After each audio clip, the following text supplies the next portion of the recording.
Well, hello YouTube channel. This is Belmont here. So, just a few things I wanted to actually cover this evening and for when it actually does get posted to the channel. First off, I'd like to talk about what I would affectionately refer to as Pokemon evolution lockpickers. And by that, I mean evolution of names. So let's just go right here. And we have Jacob May Murdy, who starts off his name originally as J.M. Murdy, and then evolves it to J.M. Lockpicking. And we go to Barry T. James, who starts his Pokemon self name with BT, Beginner Lockpicker, and evolves to BT Picker. But what will his third evolution be? Anyone? That would be anyone's guess. Now we go to a 3-stage Pokemon evolution picker, Dean Nance, who started off with his actual name. He evolved that name to Dean the Picker. Dean the Picker evolves into Lockpicking Electrician. What will his 4th stage of evolution be? Is anyone's guess? Or I could go like this. Pichu evolves into Pikachu. Pikachu evolves into Raichu. Yeah, that's probably the best I can actually do for a good joke there.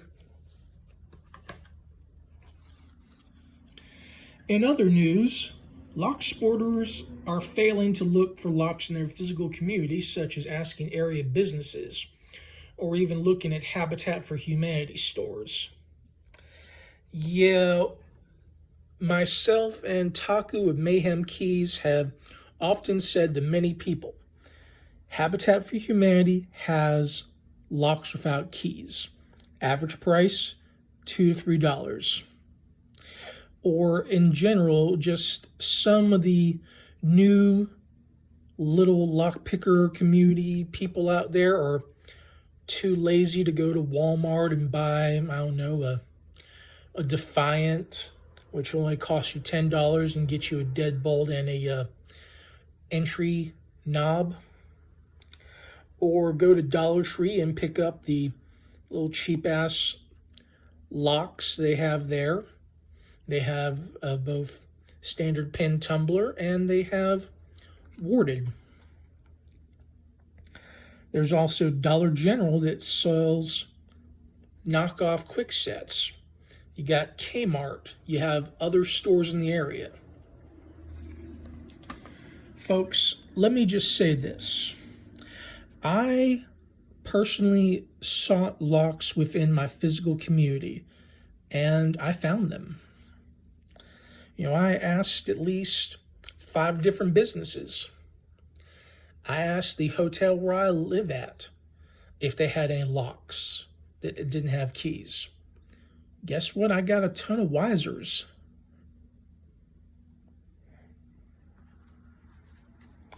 It's not that hard, people. You can actually ask.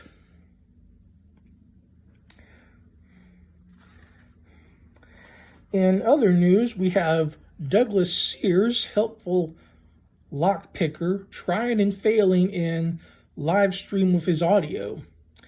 And also turn around and buying genuine leashy tools, which are the knockoff of original leashy tools.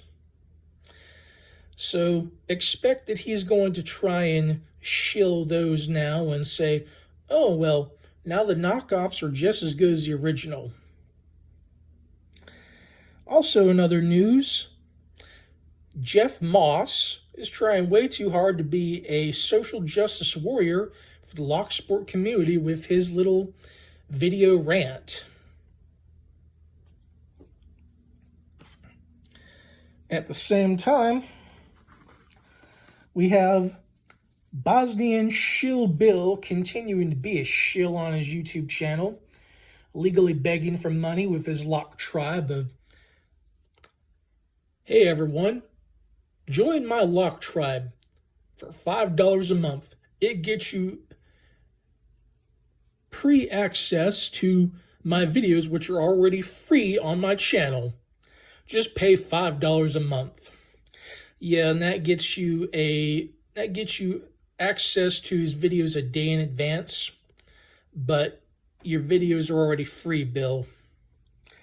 While at the same time you whore out your lock tribe, you also whore out your PayPal link and your Patreon and your personal website to give money to. While at the same time you're calling out anything that's not spares or multi-pick as junk, while you lie and contradict yourself in comments on someone's video. Let's not forget, Billy Boy, that you also subscribed to my channel at one time for a short while.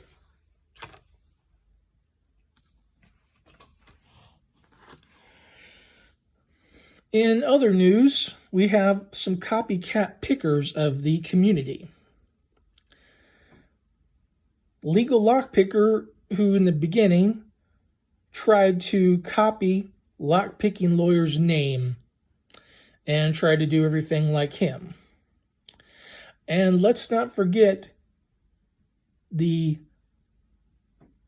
Pokemon Dean Nance in his evolution, trying way too hard to copy Bosnian shill Bill's picking style of zipping a lock all the time and breaking his sparrow's picks in the process.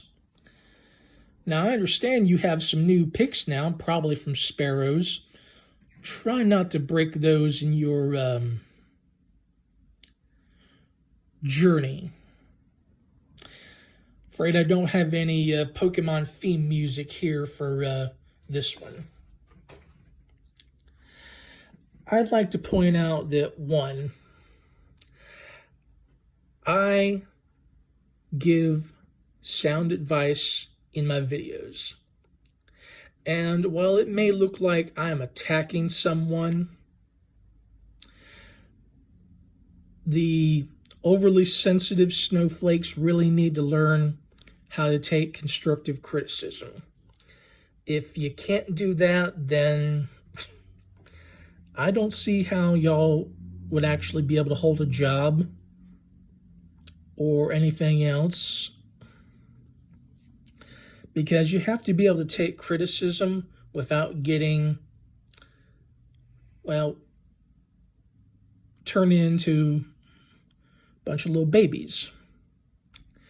Now, I would also like to give a shout out to my latest subscribers that I advertised through a third party to talk about my channel, and it served the purpose to get at least a few people there. That includes talking through another social media site or even a online game. In this trying time, we still have people who are trying to fearmonger with talking about what's going to happen with the coronavirus, what's going to happen with food, milk, pork, beef. We have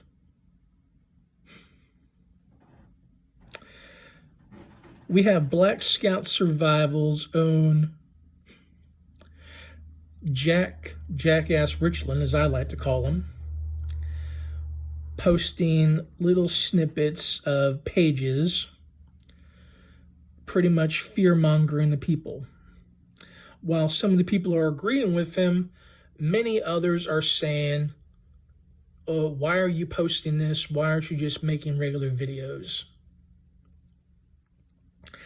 I'll tell you why. Because he's being paid to fearmonger and get people's attention. Now, there are other people who are also fear-mongering on YouTube.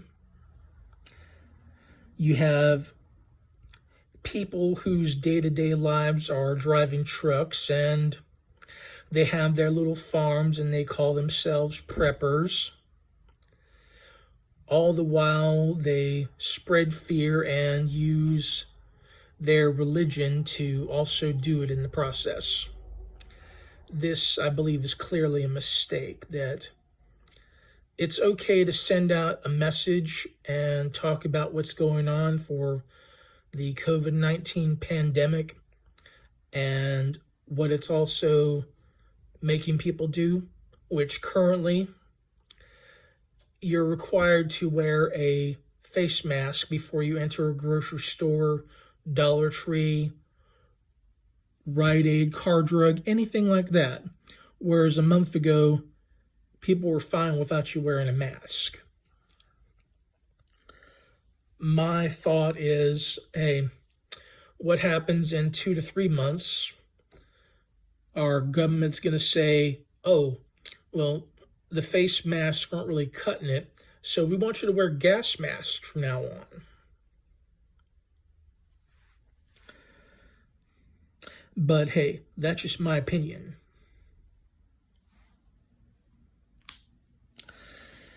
So, what are we really seeing in the world? You know what? Just look out your door. Look around at your local communities. See what people are doing. Some communities might be better off than others. Some might be completely destitute. Who knows? But it is all a matter of perspective.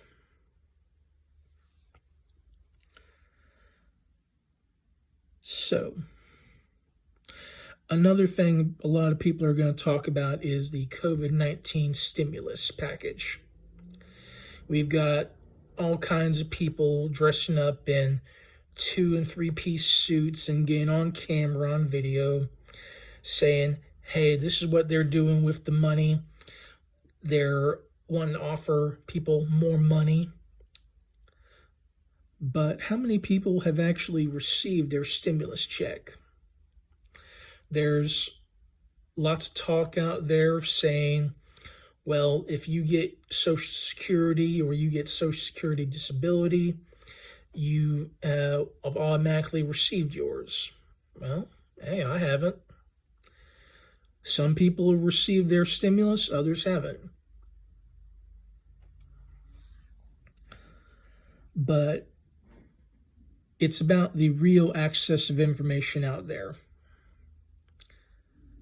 We've got businesses trying to reopen while during this in their community, since there's a call for it from their customers.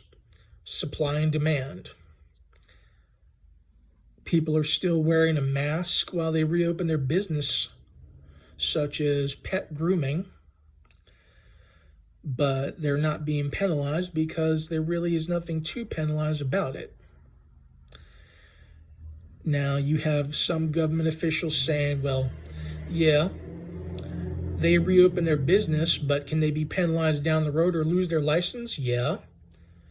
And to me, that really is just local government institutions trying to fearmonger the common citizens who have a business that they're trying to keep open. You shouldn't fearmonger. You shouldn't tell people, well, if you do this during the COVID-19 pandemic, well, we're going to penalize you.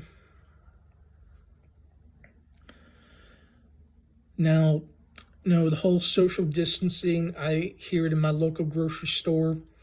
The recommendation from the CDC says 6 feet of social distance between people.